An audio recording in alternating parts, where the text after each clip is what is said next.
Welcome back. హైదరాబాద్లో రెండో రోజు వినాయక నిమజ్జనాలు కొనసాగుతున్నాయి. హుస్సేన్ సాగర్కి గణనాథులు తరలి వస్తున్నారు. భక్తులతో హుస్సేన్ సాగర్ పరిసరాలు కిటకిటలాడుతున్నాయి. ట్యాంక్ బండిపై గణేష్ విగ్రహాలు బారులు తీరాయి. ఇక మధ్యాహ్నం వరకు నిమజ్జనాలు కొనసాగే అవకాశం ఉంది.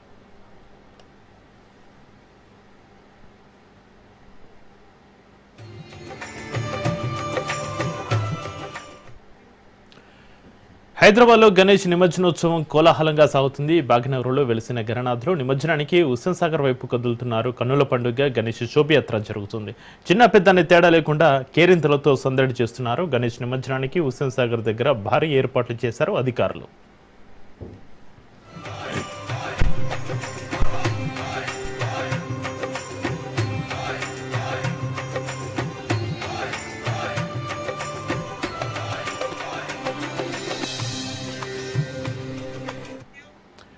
హైదరాబాద్లో 134 క్రేన్లు, 259 మొబైల్ క్రేన్లు పనిచేస్తున్నాయి. ఇక 200 మంది గజి ఈతగాళ్లు, 13 కంట్రోల్ రూమ్లు ఏర్పాటు చేశారు. 20 చెరువులు, 72 కృత్రిమ కొలంలో నిమజ్జనాలు జరుగుతున్నాయి. 30,000 మంది పోలీసులు, 160 యాక్షన్ టీంలు విధుల్లో నిమగ్నమై ఉన్నాయి.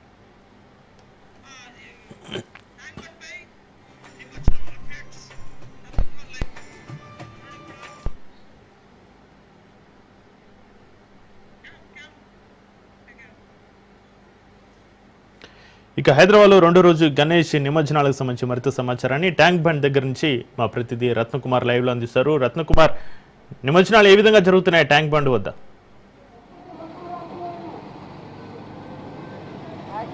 హైదరాబాద్ మహానగరంలో నిన్న భారీ గణేష్ల యొక్క నిమజ్జనాలకు సంబంధించి కూడా పూర్తిగా ప్రక్రియ అనేది చాలా శోభాయమానంగా ముగిసింది.